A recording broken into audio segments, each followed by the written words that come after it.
Isa pala akong rich kid. By 2 years is body.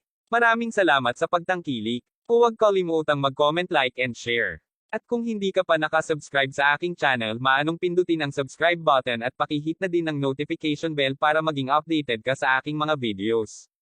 The Secretly Rich Man. Kabanata 171. Talagang laking gulat ni Gerald nang isablig ni Sarah ang buong baso ng pulang alak kay Gerald. Nababaliw. Ang babaeng ito ay ganap na sira ang ulo. Sarah, ano ang nangyayari sa iyo? Kinakabahan na tanong ni Felicity dahil hindi niya alam na seryosong naiinggit si Sarah dahil sa kanya. Mabuti na ako, Felicity. Talagang hindi ako maganda sa pakiramdam ngayon. Kaya, babalik muna ako. Hindi na ginasto ni Sarah ang kanyang cellphone at pasimpleng lumabas ng silid matapos na agawin ang kanyang bag. Hindi niya rin maintindihan kung ano ang mali sa kanyang sarili. Si Brother Ordinary Man ay totoong napakalakas ngunit hindi niya rin alam ang tungkol sa pag-iral nito. Kaya, bakit siya nagselos dahil kay Brother Ordinary Man? Hindi alam ng lahat ito. Hindi nila alam kung ano ang hindi komportable na naramdaman ni Sarah kapag ang lahat ay nagsasalita tungkol sa kung paano ang crush ng ordinaryong tao kay Felicity. Ang mga kababaihan ay ipinanganak upang maging labis na naninibugho ng mga nilalang. Mas maliwanag pa ito nang ang isang magandang babae ay nakaharap sa isa pang magandang babae. Sa makatuwid, kahit na siya ay galit, hindi siya maaaring magalit kay Felicity. Iyon ang dahilan kung bakit pinili niyang ilabas ang kanyang galit at pagkabigo sa nakalulungkot na haltak na ito, sa halip na si Gerald. Ano paman, hindi pa niya iginagalang o inangat ang tingin kay Gerald dati. Sa makatuwid, simpleng hindi niya pinansin si Gerald at umalis na. Gerald, lahat ng ito ang iyong kasalanan. Nagalit ka siguro kay Sarah at kaya nga aalis siya kanina. Nagsisisi talaga ako. Bakit kita pinayagan na sumama sa amin ngayon? Sambit ni Felicity habang malamig na tinitigan niya si Gerald. Si Gerald ay walang oras upang maabala tungkol sa Felicity. Nais niyang gumanti kay Sarah. Sa makatuwid, sumunod din siya sa suit at direktang lumabas ng silid. Iniisip niyang umalis pagkatapos niyang ibuhos ang pulang alak sa mukha niya at pinagalitan ang sarili nito ng ganito. Hindi na si Gerald ang kapareho ni Gerald dati. Gustong-gusto niyang bigyan ng sampal kay Sarah ang mukha niya. Gayunpaman, pagkatapos tumakbo sa labas ng silid upang habulin siya, ang figure ni Sarah ay wala kahit saan. Naramdaman nito na galit na galit si Gerald. Sa oras na ito, biglang nakatanggap si Gerald ng isang text message sa kanyang cellphone. Sa unang tingin, ito ay isang text message na ipinadala ng kanyang kamag-aral na si Leila. Tila parang medyo hindi maganda ngayon si Leila. Kaya iyon ang dahilan kung bakit hindi siya dumalo sa pagdiriwang ni Felicity ngayon. Nagsimula ng kumaibot ang mga eyelid ni Gerald nang makita ang nilalaman ng mensahe. Gerald, maaari mo bang sabihin sa akin kung bakit ang mga tao ay madalas na nagdurusa at nakakaramdam ng maraming sakit? Hihilahin ko lang ang pamilya ko kasama ko. Wala akong magawa upang tulungan ang aking pamilya. Pinaghirapan ko at pinaghirapan ang buong buhay ko ngunit hindi ako may kumpara sa iba. Ako ay ganap na walang silbi. Ang aking ama ay hindi maaaring itaas ang kanyang ulo mataas at ang aking pamilya ay hindi kahit kayang bumili ng aking kapatid na babae ng anumang mga bagong damit. Ngayon na ang aking kapatid na babae ay may karamdaman, bilang kanyang nakatatandang kapatid na babae, ako ay walang lakas at walang magawa at mapapanood ko lamang siya na naghihirap dahil hindi namin kayang ipadala siya sa ospital. Ginugol na ng aking pamilya ang lahat ng kanilang pera upang mabayaran ang aking edukasyon ngunit wala akong magawa para sa kanila bilang kapalit. Gerald, bakit hindi mo sabihin sa akin kung paano ko mapapalaya ang sarili ko mula sa lahat ng sakit at paghihirap na ito? Nagpadala si Leila ng napakahabang text message sa kanya. Biglang naintindihan ni Gerald na may nangyari sa pamilya ni Leila. Wala siyang magawa upang matulungan ang kanyang pamilya at sinisisi niya ang kanyang sarili para rito. Naririnig ni Gerald na may hindi tama batay sa huling pangungusap ni Leila. Ginawa nito ng kaunti ang gulat ni Gerald.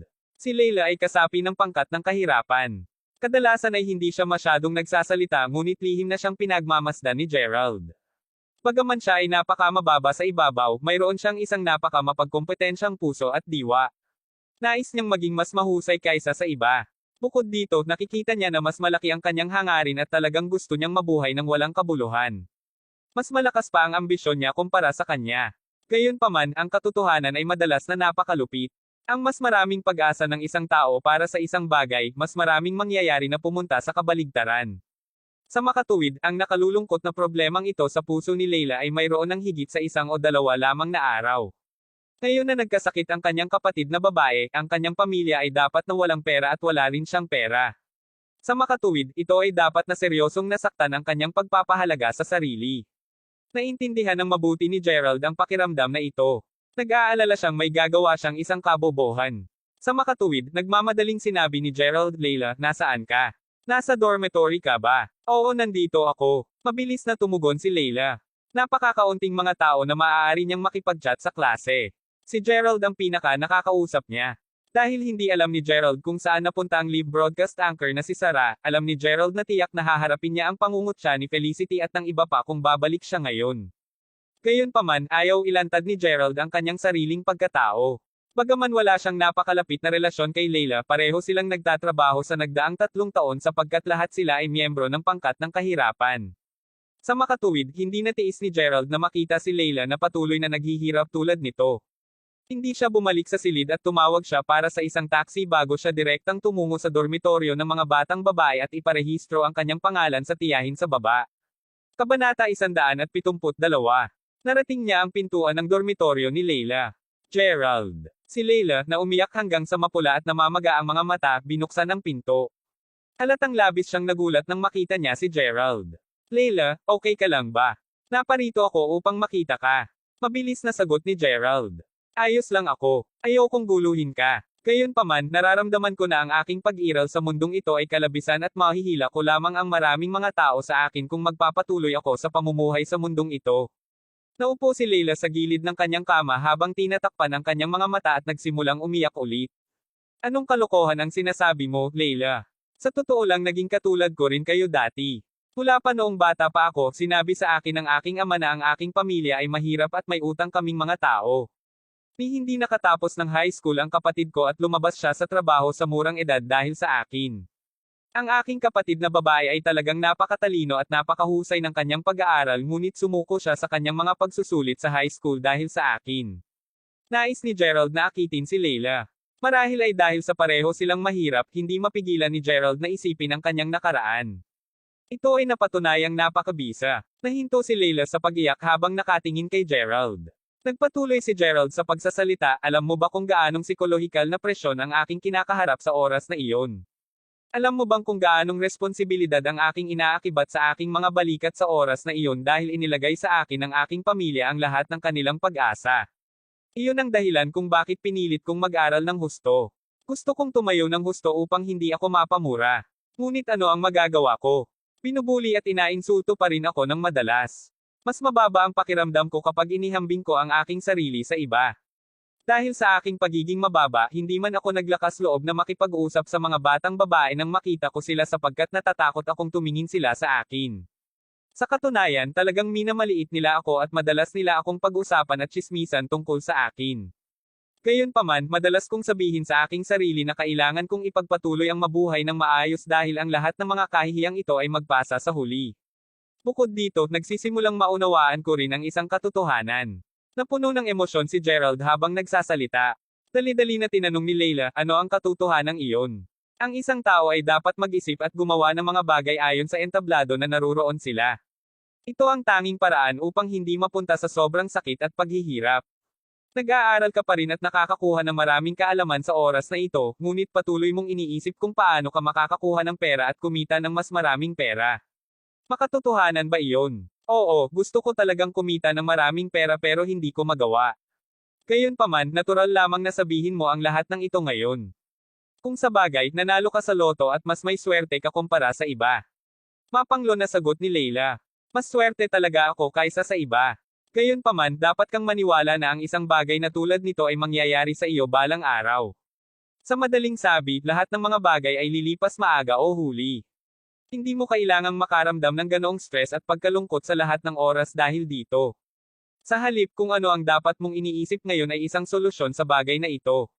Payo ni Gerald. Ibinaba ni Layla ang kanyang ulo bago niya sinabi, okay. Naiintindihan ko na ngayon. Salamat, Gerald. Hayaan mo akong mag-isip tungkol dito. Si Gerald ay hindi pa kailanman nakumbinsi ang sinuman bago ito o hindi rin siya marunong humimok kahit kanino man.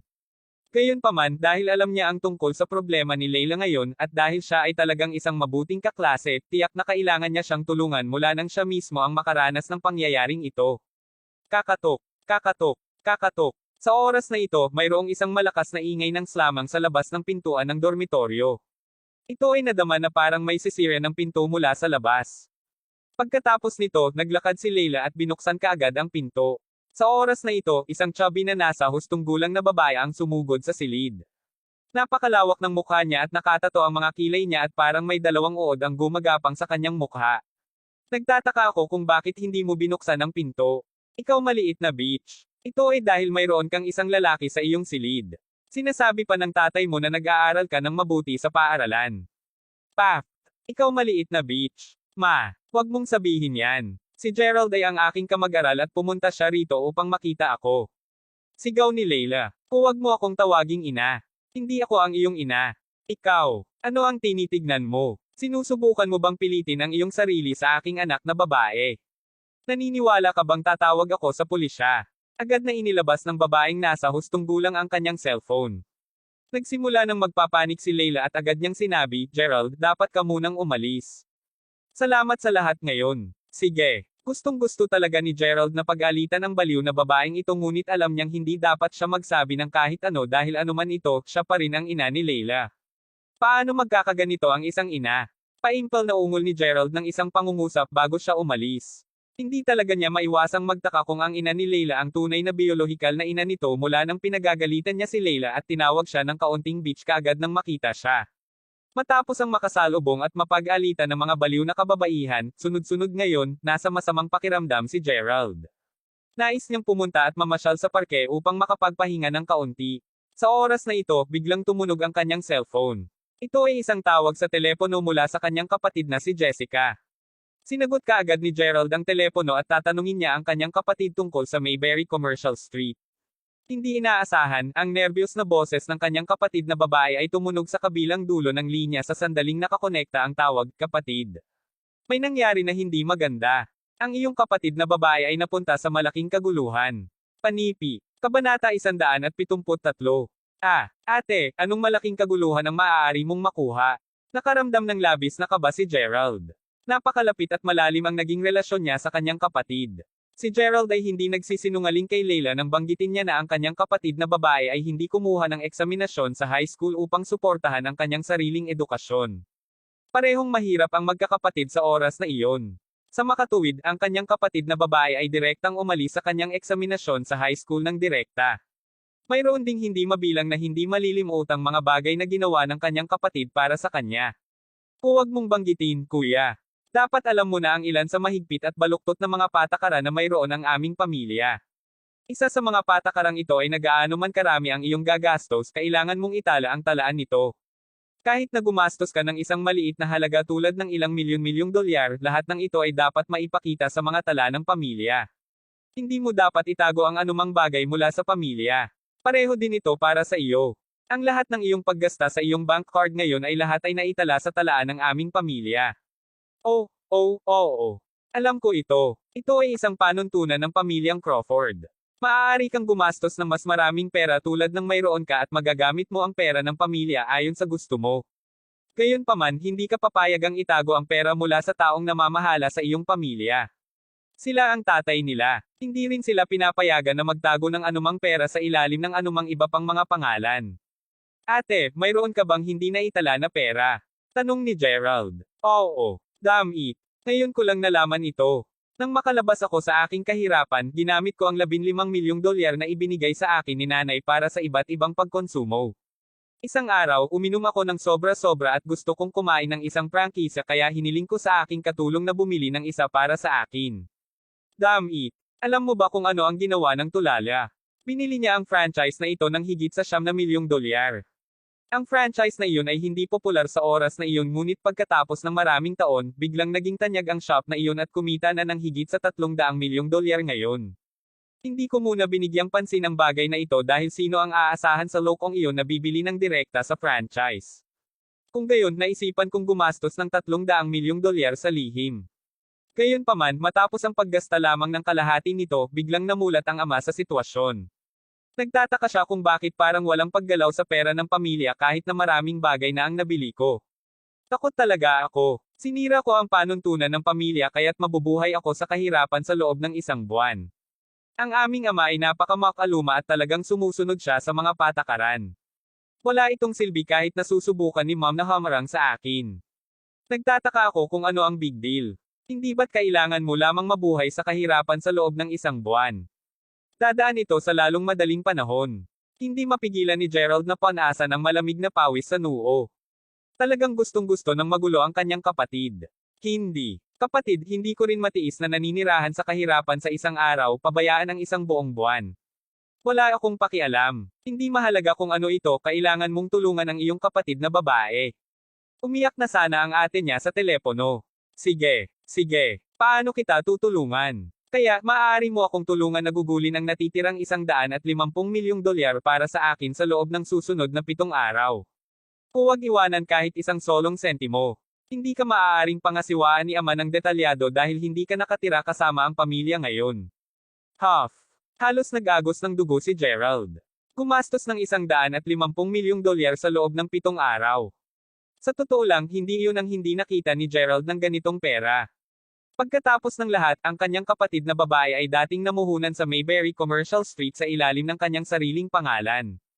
Mayroon siyang $100 milyong na dumarating sa kanyang account buwan-buwan. Sa makatuwid, talagang hindi kulang sa pera si Gerald. Handa na siyang gumawa ng pamumuhunan o kung anuman sa kanyang pera. Gayunpaman, ito ay magiging labis na labis upang gumastos ng $150 milyong sa pagkonsumo. Mabuti kung ipamuhunan niya ang pera ngunit hindi ba masayang para sa kanya nagugulin ang pera sa kasiyahan. Pagkatapos ng lahat, hindi siya katulad ng kanyang kapatid na babae na tila may alitan sa pera at gumastos ng $100 milyong pagkonsumo bawat buwan. Ito ay $150 milyong pa rin. Hindi mo ba kayang gugulin ang dami ng pera? Kumusta naman ito, kuya? Bakit hindi ka bumili ng tool sa transportasyon noon? Magrekomenda ako ng isang kumpanya ng Aleman sa iyo at maaari kang mag-order ng isang eroplano para sa iyong sarili. Gerald, wala akong pakialam. Ayokong mabuhay sa kahirapan ng isang buwan. Sa madaling salita, kailangan mong ubusin ang lahat ng perang iyon sa akin sa loob ng 7 araw. Kukuha ako ng isang tao upang ilipat ang pera sa iyo kaagad. Matapos niyang magsalita, dali-dali na binaba ni Jessica ang telepono. Dapat lang niya itong tanggapin kung kailangan niyang mabuhay sa kahirapan sa loob ng isang buwan. Mas makakabuti kaysa sa pagpuwersa sa kanya na gumastos ng $150 milyong tulad nito. Mahirap talaga para sa kanya. Hindi mapigilan ni Gerald na hilahin ang sariling buhok. Magagastos niya talaga ang pera kung bumili siya ng eroplano. Gayunpaman, wala siyang anumang magamit para dito ngayon. Bukod dito, gumagasta pa rin si Gerald na parang ang $1 ay nagkakahalaga ng $100, talagang itinatangi na pera. Dang. Kabanata 174. Sa lalong madaling panahon, nakatanggap si Gerald ng isang text message mula sa kanyang bangko na nagpapahiwatig na ang pera ay dumating na. Ang efficient talaga ng ate niya. Ngunit paano niya gugugulin ang perang ito? Kung namuhunan siya ng pera, tiyak na malalaman ito ng kanyang pamilya. Marahil ay hindi ito mapapansin ng kanyang ama kung may binili siya. $150 milyong. Ilan ang mga item na bibilhin niya noon? Nakaka-stress talaga ito. Sinampal ni Gerald ang sariling noo at wala na siyang balak maglakad-lakad pa. Sa makatuwid, nagpasya siyang bumalik sa kanyang dormitoryo upang humiga na lamang. 3 araw na ang lumipas at hindi pa nakaisip ng magandang paraan si Gerald upang gugulin ang pera. Sa 3 araw na iyon, 3 bagay na sulit na banggitin ang nangyari. Ang una ay humiling si Leila ng paalis sa eskwelahan dahil sa pilitan siyang hinayla palayo ng kanyang ina palayo sa paaralan. Galit na galit dito si Gerald at gusto talaga niyang tulungan si Leila. Gayunman, ang cellphone ni Leila ay hindi konektado at hindi niya siya nakipag-ugnay sa lahat. Plano niyang tanungin siya tungkol sa sitwasyon noong nakaraang 2 araw upang mabigyan niya siya ng isang kabuuan ng pera. Ang isa pang bagay ay ang Felicity ay talagang naging isang mahalagang figure sa paaralan.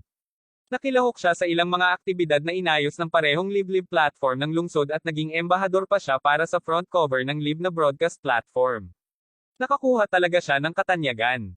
Ang pangatlong bagay ay nilayo ng Zack na i-upgrade ang parehong live na platform ng broadcast ng lungsod upang maging isang software para sa lahat ng mga netizen sa buong bansa. Plano rin niya na mamuhunan ng karagdagang $30 milyong upang maghanda para sa isang pre-platform diversion battle. Ibinigay ni Gerald ang kanyang pag-aproba at agad niyang namuhunan ang pera.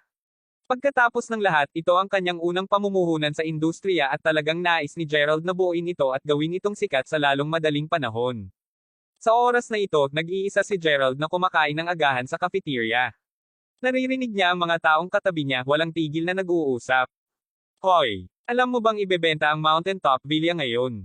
Ang orihinal na presyo ng villa ay $100 milyong ngunit ang presyo ng villa ay umakyat na sa $119 milyong ngayon. Ito ay araw ng eksibisyon ngunit sino ang bibili ng isang bahay na nagkakahalaga ng $119 milyong? Hindi iyon puhunan. Ngunit sa palagay ko ang Mountaintop Villa ay talagang nagkakahalaga ng $119 milyong. Nakita ko ang ilan sa mga larawan na nakalantad sa internet. Damn it! Ang villa ay napakarilag. Kung nakatira ka sa villa, pakiramdam mo ay nakatira ka sa isang palasyo sa langit. Kaya, sinasabi ng mga tao na ito ay isang villa ngunit sa totoo lang, nararamdaman ko na ito ay isang atraksyon lamang ng mga turista. Ito ay dahil ang presyo ng mga tiket upang lumahok lamang sa eksibisyon ay nagkakahalaga ng $10,000 dolyar. Bukod dito, nililimitahan pa nila ang bilang ng mga tao. Damn it! Masyadong malupit iyon. Nakinig si Gerald habang ang mga tao na kumakain sa susunod na mesa ay nagpatuloy sa pakikipag-chat at pagtalakay sa kanilang sarili. Sa oras na ito, biglang naalala ni Gerald na nangako na siya na pupunta at maglaro kasama si Yol sa eksibisyon para sa Mountaintop Villa ngayon. Sa oras na ito, biglang tumunog ang cellphone ni Gerald. Ito ay natural na isang tawag sa telepono mula kay Yol. Kapatid, darating ako upang sunduin ka ngayon upang makapunta tayo at makilahok sa eksibisyon para sa Mountaintop Villa na magkasama. Nasa akin na ang tiket sa pagpasok mo. Sambit ni Yol habang tumatawa. Hindi mo na ako kailangang kunin. Alam ko ang address para sa Mountaintop Villa. Pupunta ako doon ng mag-isa. Maaari mo lang akong ibigay sa akin ang aking tiket sa pagpasok pagdating ko mamaya. Okay, kung ito ay ang daanan ng VIP pagkatapos ay hayaan itong maging daanan ng VIP pagkatapos. Wala akong paki. Kailangan kong guluhin ka. Sige, magpapasya ako kung nais kong bilhin ito pagkatapos tingnan ito. Kung ito ay talagang mabuti pagkatapos ay nagpaplano akong bumili ng isang villa sa Mountaintop Villa. Hehe, sige, pupunta ako roon pagkatapos kong kumain. Tinapos ni Gerald ang tawag sa telepono kay Yol nang walang magawa. Ang bata na ito ay pinasisigla pa rin siyang bumili ng villa.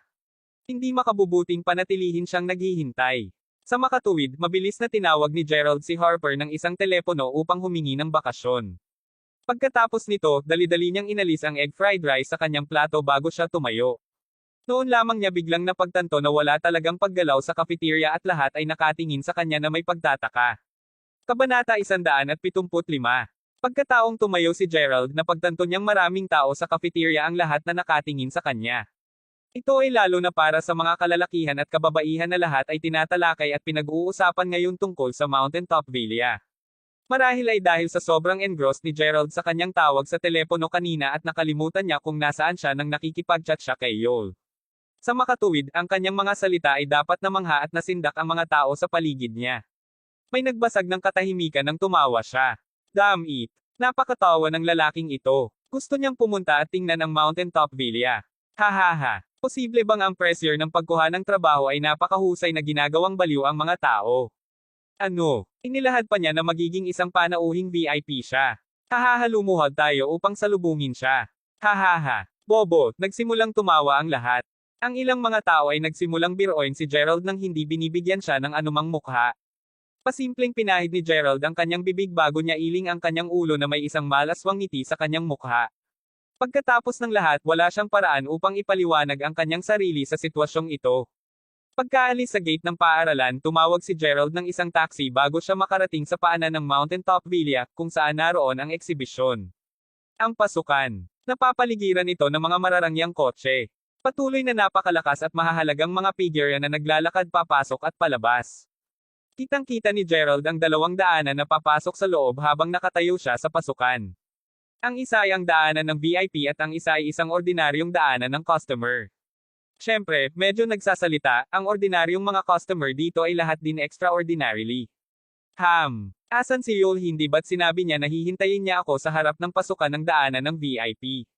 Hindi man makita ni Gerald si Yol. Mayroon bang ibang pasukan sa daanan ng VIP? Saglit na naisip ni Gerald ang sarili bago itinaas ang kanyang paa upang maglakad papasok sa exhibit hall. Gerald! Biglang sa sandaling ito, isang nagulat na babaeng boses ang tumunog mula sa likuran niya. Lumingon si Gerald at nakita niya ang isang babaeng nakasuot ng itim na uniforme. Siya ay may napakahusay na figure at napakagandang hitsura. Hindi mapigilan ni Gerald na mag-freeze sa lugar. Pinsan Rita. Hindi ba ito ang pangalawang pinsan ni Mila na si Rita? Siya ang sumusubok na pahirapan ang mga bagay sa kanya sa piging ng kaarawan ng lola ni Mila. Nang maglaon, maaalala ni Gerald na si Rita ay may isang napaka-komplikadong ekspresyon ng kanyang mukha nang sa wakas ay nalaman niyang pagmamayari ang Lamborghini. Orihinal pagkatapos ng pangyayaring ito, naisip ni Gerald na hindi na niya muling makakasalubong si Rita sa lalong madaling panahon. Bukod dito, hindi pa tiyak ang nangyari kay Mila sa huli. Kapwa sila nagkikita lamang paminsan-minsan upang kumain ng magkasama sa nakaraang 2 araw. Gayunpaman, hindi talaga inaasahan ni Gerald na makikita niya muli si Rita, ilang araw lamang ang lumipas. Bukod dito, mayroon ding isang badge sa harap ng dibdib ni Rita, disenyo ng direktor, Rita. Damn it! Si Rita ang nagdisenyo ng Mountaintop Villa. Alam niya na si Rita ay napakakamangha-mangha, napakatalino sa pag-aaral, at sobrang lamig at mayabang. Gayunpaman, talagang hindi niya inaasahan na siya ay may kaya. Ilang taon na siya? 25 taong gulang pa lamang siya. Tila nasiyahan sa ekspresyon ni Gerald, mahinang ngumiti si Rita bago sinabi, hihihi. Ngayon ang araw ng eksibisyon para sa Mountaintop Villa. Anong ginagawa mo dito? Narito ako upang. Huwag sabihin sa akin na narito ka upang lumahok sa eksibisyon. Maaari mo lamang tingnan ito. Sa totoo lang masasabi ko sa iyo na hindi mo kakayanin ang villa na ito. Alam ko na nanalo ka ng 10 milyong dolyar sa loterya at bumili ka ng isang mamahaling sports car para sa iyong sarili. Gayunpaman, hindi mo dapat iniisip ang tungkol sa pagbili ng villa na ito. Hindi ko alam kung magkano ang iyong natitirang pera ngunit kung interesado kang bumili ng bahay, maaari akong magrekomenda ng ilang na ibinibenta sa mga regular na presyo sa iyo. Inayos na ni Rita ang frame ng kanyang salamin at malamig na nagsalita bago pa matapos ang pagsasalita ni Gerald. Oo, talagang nabigla si Rita nang makita niya ang marangyang sports car na nagkakahalaga ng 3 milyong dolyar noong nakaraang panahon. Noon pa man ay iniisip niya kung maaaring si Gerald ito. Bilang isang resulta, hindi. Si Gerald ay isang nakakaawa lamang na tao na nanalo sa loto. To think that she had so sorry and apologetic that day, dahil lang sa kanya. Ngayon na naisip niya ito, naramdaman niya na talaga siyang naging ketawa-tawa. Sa araw na iyon, naisip niya ring makipagkompetensya sa pinsan niyang kapatid upang makamit ang pabor ni Gerald. Suka, suka, suka. Kabanata 176. Parang gusto niyang magtapon. Gusto ko lang tumingin. Ramdam na ramdam ni Gerald ang paghamak sa mga salita ni Rita at talagang ayaw niyang makapasok sa anumang pagkakagulo kay Rita. Sa makatuwid, simpleng sagot niya sa kanya ng ganoon. Hehe, mabuti na mayroon kang ganitong pag-iisip. Bukod doon Gerald, dahil ikaw ang kasintahan ng aking kapatid, kailangan kong ipaalala sa iyo na hindi mo dapat ihambing ang iyong sarili sa mga mayamang tagapagmana. Ang mga pamilya ng mayamang tagapagmana ay may mas maraming pera at assets kumpara sa iyo. Ano naman sa'yo nagpapatakbo ka lang at nasasayang ang iyong kapalaran. Tiyak na gugugol mo ang lahat ng iyong pera maaga o huli. Sa totoo lang, batay sa iyong kakayahan, hindi ako makapaniwalang masusuportahan mo ang aking kapatid. Si Rita ay kasing mayabang tulad ng isang peacock. Oo Gerald, kamangha-mangha ka talaga. Nanalo ka ng 10 milyong dolyar at nagmamaneho ka ng isang 3 milyong dolyar na Lamborghini. Matapos malaman ang ilang impormasyon, maiisip lamang ni Rita na dapat talagang bobo o may pinsala sa utak si Gerald. Wala na siyang ibang damdamin o emosyon para sa kanya. Sa makatuwid, pinagsabihan niya at pinagalitan si Gerald ng hindi seremonya kaagad sa pagkikita nila. Nais niyang maghiganti sa huling pagkakataon. Rita, ito ba ang bayaw na iyong pinag-uusapan? Ang bumili ng isang Lamborghini matapos magwagi sa loto. Mukha siyang gwapo pero bakit ganito siya kumikilos? Ngunit masasabi ko na siya ay medyo nakalaan. Natatakot ako na hindi siya dapat napunta sa ganitong uri ng malaking kaganapan at nakita ang napakaraming tao dati, tama ba? Nako, hindi natin siya masisisi.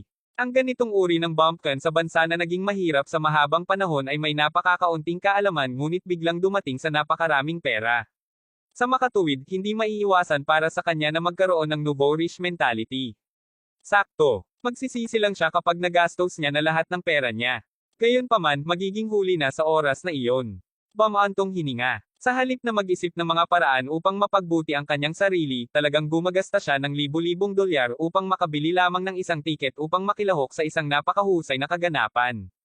Mayroong 2 kababaihan at isang lalaki na nakatayo sa likuran ni Rita sa oras na ito. Ang ganda talaga ng 2 babae at talagang nakasama nila si Rita. Bukod dito, napakagwapo din ng lalaki at mukhang mayaman siyang mana. Ang ilan sa kanila ay halos lahat ng pareho ng edad at mukhang sila ay 25 hanggang 26 na taong gulang.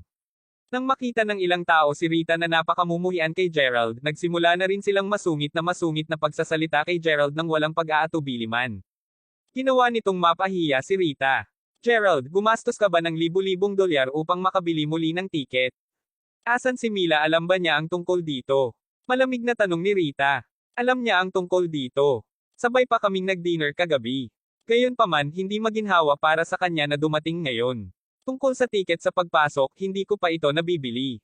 Nagsasabi siya ng totoo. Madalas kumain si Gerald kasama si Mila sa nagdaang 2 araw at gusto talaga niyang dumating si Mila at magsaya. Gayunpaman, hindi siya maaaring sumama sa kanya dahil pakiramdam niya ay medyo hindi komportable habang nagkakaroon siya ng kanyang panregla. O aking Diyos! Ang mga taong kagaya mo talagang pinaparamdam sa akin. To be honest, gusto talaga ni Rita na mapag-alitan si Gerald. Gayunpaman, gaano man kalungkot si Gerald, siya pa rin ang kasintahan ni Mila. Bibigyan pa rin niya ng mukha si Mila, di ba? Sa makatuwid, pilit na tiniis at pinigilan ni Rita ang kanyang galit. Sa oras na ito, nakita niya na si Gerald ay paulit-ulit pa rin sa pagpunta sa eksibisyon. Sa makatuwid, maaari lamang niyang sabihin ang, maswerte ka na nasagasaan mo ako ngayon.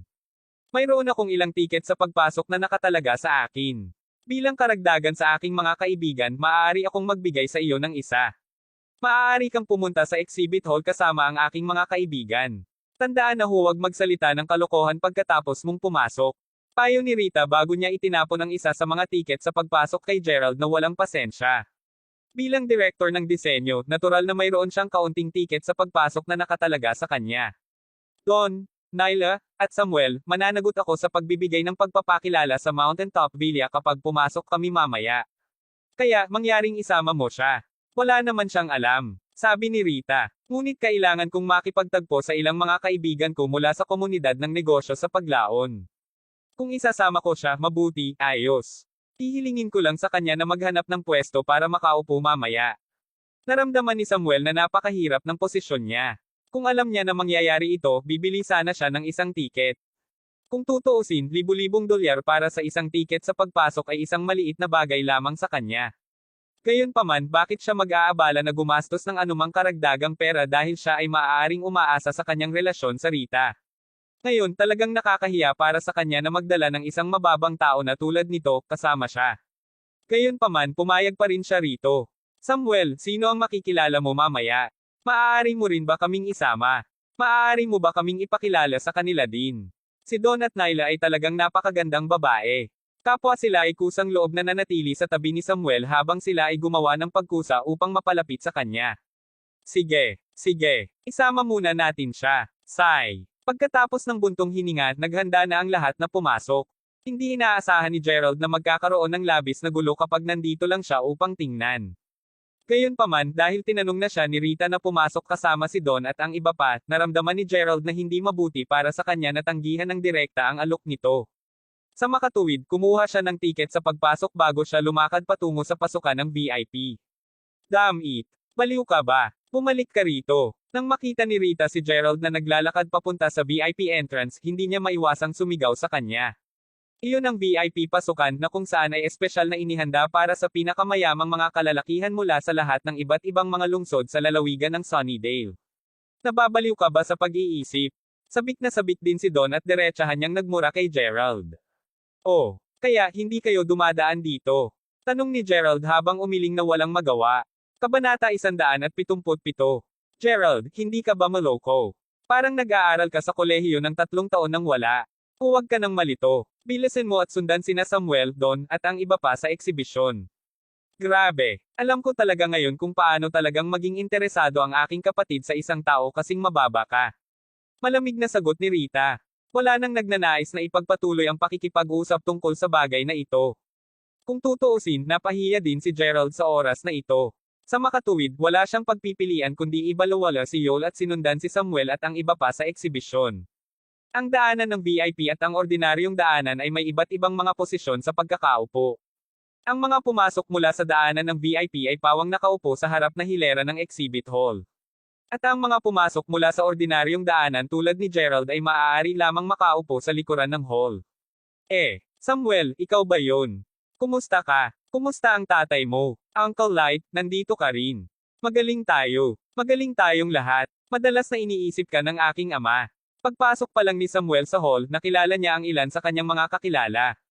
Pumasok din ang isang nasa hustong gulang na lalaki upang batiin siya. Nga pala, Samuel, kasama mo ba ang dalawang kagandahang ito?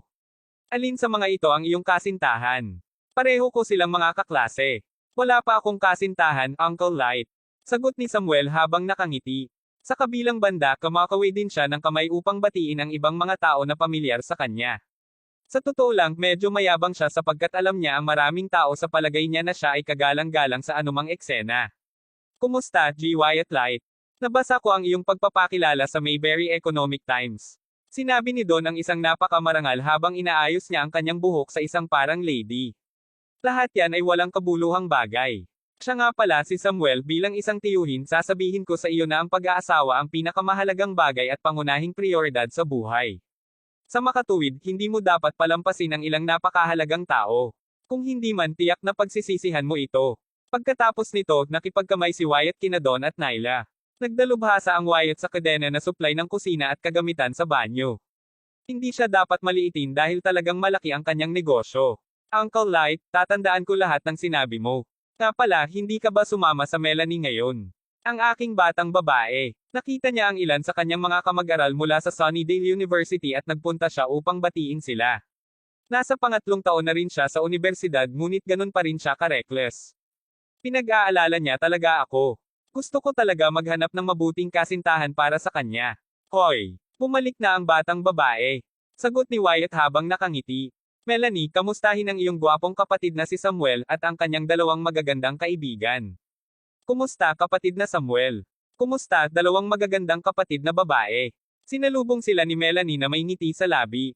Napakatangkad niya at ang kanyang buhok ay nakatali sa isang nakapusod. Nakasuot siya ng napakamahal na hanay ng sports attire. Mukha siyang napakaganda at sexing. Sa oras na ito, itinuon ni Melanie ang tingin kay Gerald na sumusunod sa likuran ni Samuel. Nakita niya na si Gerald ay hindi gaanong masarap sa damit at hindi siya masyadong bihis. Kumunat ang noo ni Melanie ngunit sinabi pa rin niya, hello. Oh, hindi ko siya napansin. Ito ay, nag-react din si Wyatt at nagtanong kaagad. Si Uncle Light, ang pangalan niya ay Gerald. Tinanong ako ni Direktor Rita na dalhin siya sa loob upang tumingin siya sa paligid at makakuha ng ilang pananaw. Galing siya sa isang maliit na lugar at hindi pa nakikita ang ganitong eksena.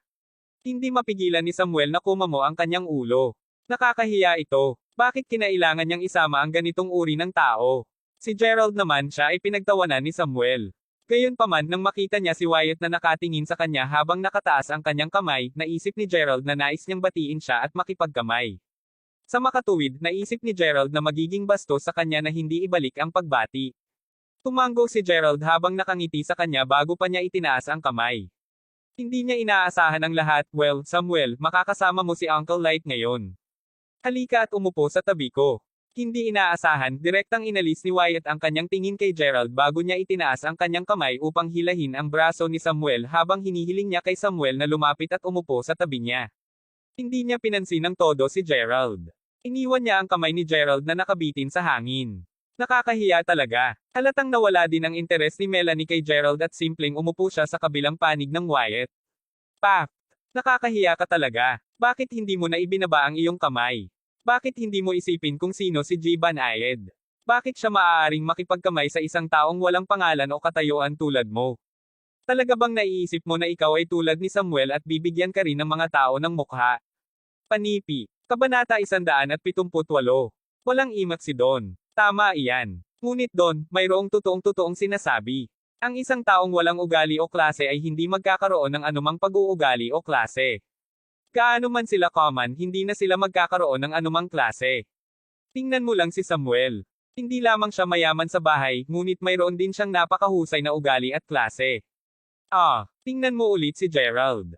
Nagwagi siya sa loto ngunit wala naman siya. Napatingin si Nyla kay Gerald at tuluyan siyang nakaimak habang umiling. Kung ang isang tao ay walang anumang kaalaman sa sarili, ano ang pagkakaiba niya mula sa isang bangkay? Pareho sa kanila ang iniisip ito. To be honest, si Gerald ay nakadarama ng isang higpit sa kanyang dibdib ngayon. Talagang hindi komportable ang pagiging snob sa kabila ng pagpapakita ng mabuting intensyon. Gayunpaman, nagpasya siyang umupo muna. Masasabi lang nila kung ano ang gusto nila. Naupo si Gerald. Siyempre, nakaupo siya sa likuran. Sa oras na ito, lumingon si Melanie. Nang makita niyang nakaupo si Gerald sa likuran niya, hinabol niya ng mahigpit ang kanyang mga alis. Pagkatapos nito, tumayo siya bago siya lumakad patungo kay Samuel at ngumiti bago niya sinabi, "Kapatid na Samuel, maaari ba nating baguhin ang ating mga upuan?" Bakit mo nais magpalit ng upuan? Hindi ba masarap si Gerald na nakaupo sa likuran mo? Oh, ayoko ng ganon. Mangyaring palitan ang mga upuan sa akin. O sige, sige. Kahit na si Gerald ay nagmula sa isang maliit na lugar, siya ay talagang isang malinis at disenteng tao. Okay lang talaga. Hindi. Alam mo na ako ay isang malinis na pambihira kaya talagang hindi ko gusto ang ganitong uri ng tao. Pakiusap. Mangyaring. Si Melanie ay nagpatuloy sa pagsusumamo at tila ba parang iiyak na siya. Okay, Samuel, bakit hindi ka nalang magpalit ng pwesto kasama si Melanie noon? May sasabihin din ako tungkol sa iyo. Ang mga tao ay madaling maimpluwensyahan ng kanilang paligid at mga kasama na nakakasama nila. Hindi ka dapat makisama sa mga kaduda-dodang at malilim na taong ito. Nakalimutan mo na ba ang sinabi ko sa iyo dati? Maaari ka lamang tumayo ng mas mataas at mas malayo sa buhay sa pamamagitan ng paghahalo sa mga makapangyarihang at maimpluwensyang tao. Malamig na tugon ni Wyatt sa oras na ito. Ang dalawang pamilya ay kaibigan ng pamilya. Bukod dito, laging may prangka ang ugali ni Wyatt. Napakahigpit din niya pagdating sa pagtuturo sa nakababatang henerasyon. Tahimik lamang na tumango si Samuel bilang sagot. Nang marinig ni Gerald ang mga salitang ito, galit na galit siya at namutla kaagad ang mukha. Kahit na siya ay walang kabuluhan, dapat pa rin magkaroon siya ng minimum na halaga ng respeto para sa isang taong ngayon pa lang niya nakilala. Ano ang ibig niyang sabihin sa kaduda-dodang at makulimlim? Siya ba ay isang nagduda at malilim na tao dahil lamang sa hindi siya nagmumukhang mayaman tulad ni Samuel? Simpleng nagtawanan sina Don at Nyla. Tahimik silang nakinig habang nag-aaral si Wyatt at binigyan ng payo si Samuel. Naramdaman nila na ang mga salita ng matagumpay na negosyanteng ito ay tiyak na magiging malaking tulong sa kanila sa buhay. Sa oras na ito, mas maraming tao ang pumapasok sa hall ng eksibisyon.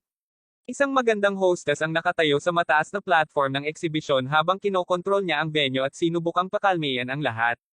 Mahal na mga Ginoo at Madam, maligayang pagdating sa seremonya ng eksibisyon ng unang paglulunsad ng Mountaintop Villa.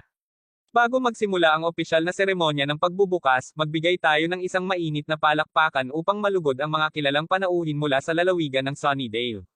Tanggapin natin ang nagtatag ng Holden Group, ang pinakamayamang tao sa estado ng county, Howard Holden, at ang batang Panginoon, Yul Holden. Malaki. Ang ama at anak na mula sa pamilya Holden ay pareho dito. Batay sa gawi sa paggastos ng batang Panginoon, sa palagay mo mabibili ng Holden Group ang $120 milyong na villa. Imposible yun. Kahit na may pera sila, ang kumpanya ay magkakaroon ng malalaking kakompetensya. Kung nais nilang makipagkompetensya sa isa't isa, kung gayon kakailanganin nilang ubusin ang maraming pera. Sino ang magkakaroon ng hanggang $120 milyong upang makabili lamang ng bahay? Alam mo bang sa oras na magsimula ang kompetisyon, kahit $150 ay matukoy ang kinalabasan ng dalawang malalaking grupo, tama ba? Tama iyan. Imposibleng bumili ang pamilya ng Holden sa villa.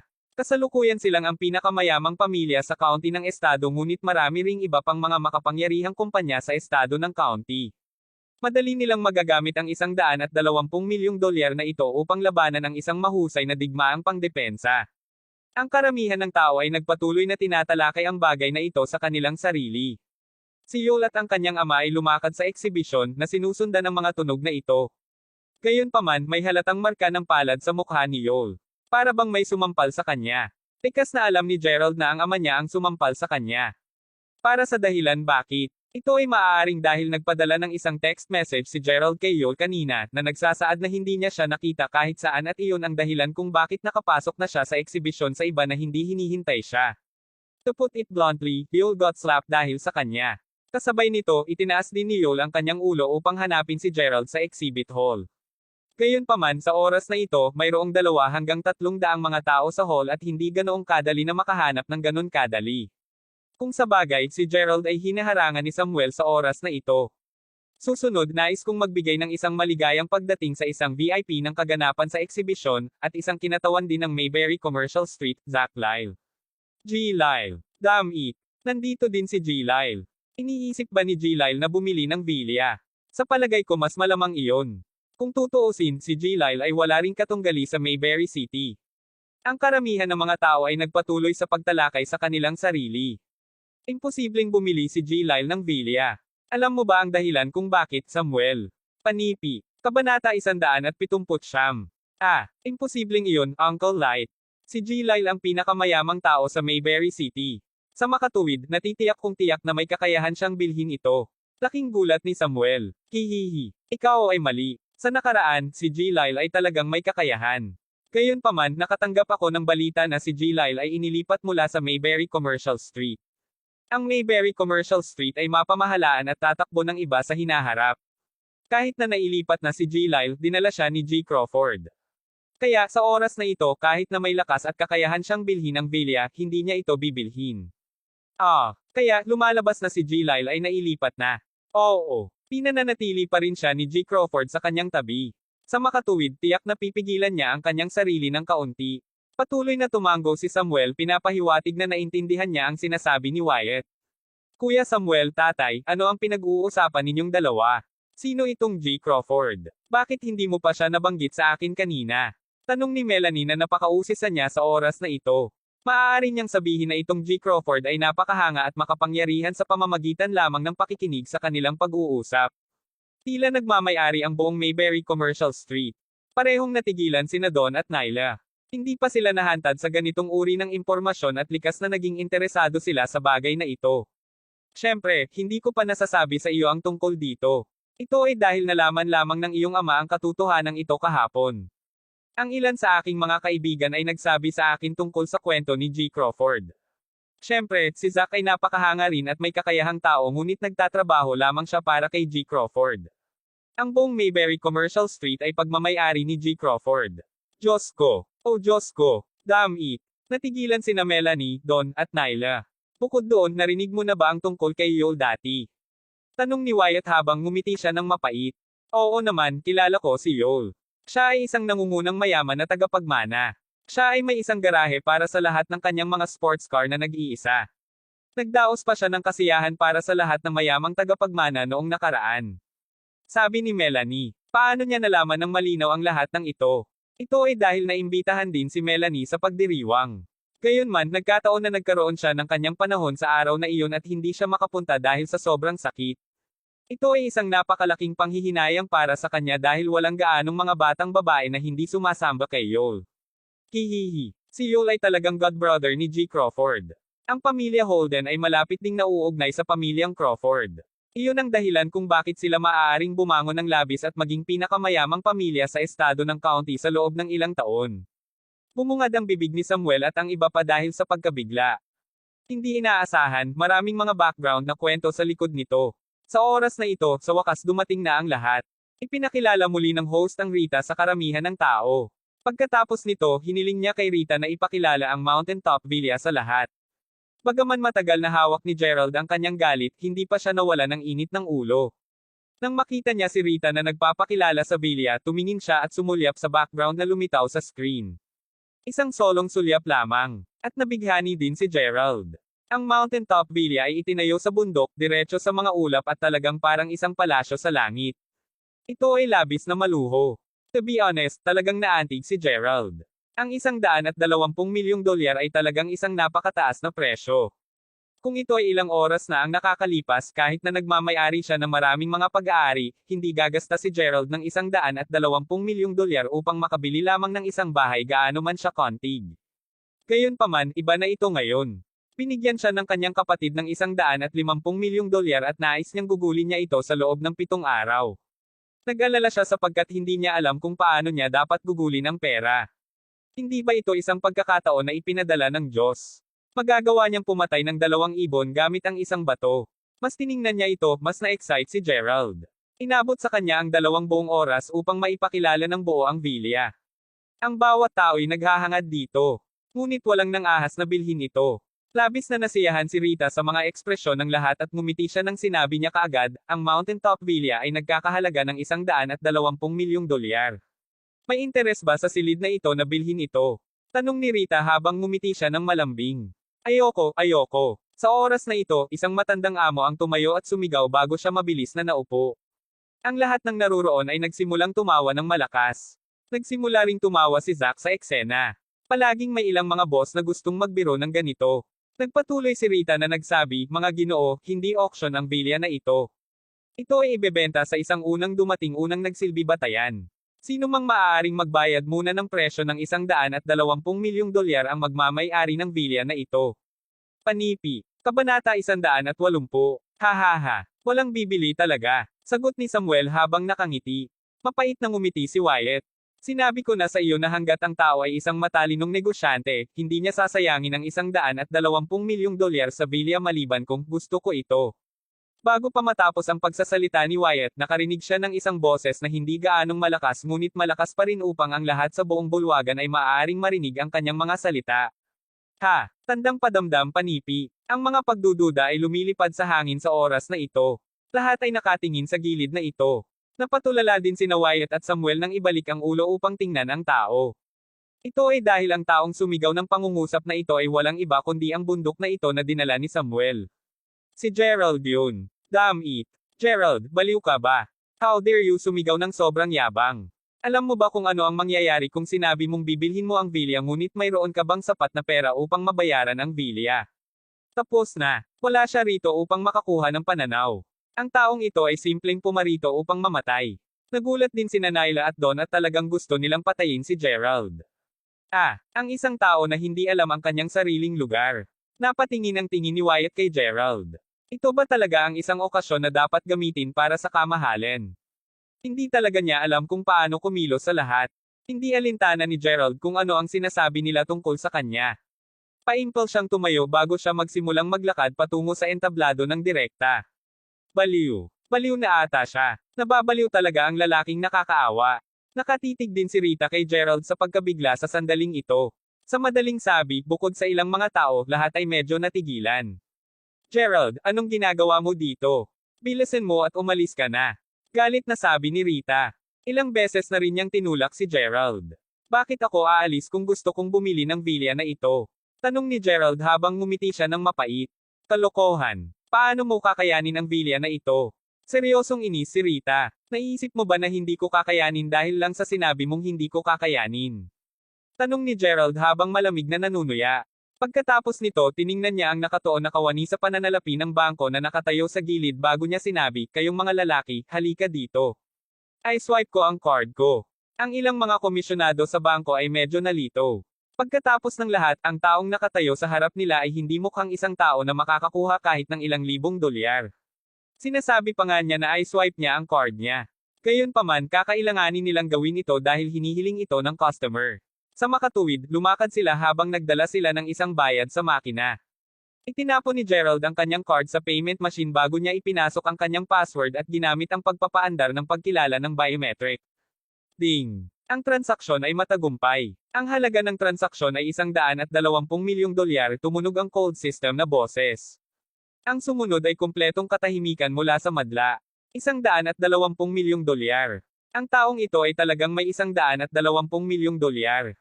Oh Diyos ko! Linaw na narinig ni Rita ang lahat. Direkta niyang tinakpan ang kanyang bibig habang nahuhulog niya ang mikropono sa lupa. Ang kanyang isipan ay isang kumpletong blanko sa sandaling ito. Tulog. Si Samuel na nakaupo sa madla ay nakalunok lamang ng kanyang laway.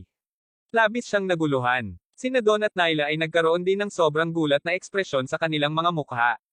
Kung tutuusin, mula sa kanilang kauna-unahang pagkikita, sina Nyla, Don, at Samuel ay hindi lamang hinamak at minamaliit si Gerald, ngunit hindi man nila ito tinatrato bilang isang tao.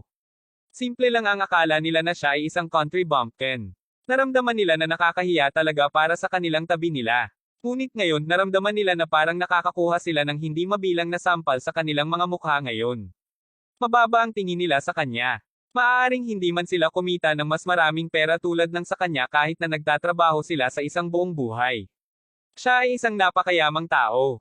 Kapatid na Samuel siya, sino siya? Nagbago rin ang ekspresyon ng mukha ni Melanie. Hindi ko alam. Alam ko lang na ang pangalan niya ay Gerald Crawford. Hoy, tingnan mo. Bakit si G. Lyle, ang mag-ama mula sa pamilya Holden, at ang iba pang mga mayayamang negosyante ay naglalakad patungo sa entablado? Paulit-ulit na sagot ni Samuel sa oras na ito.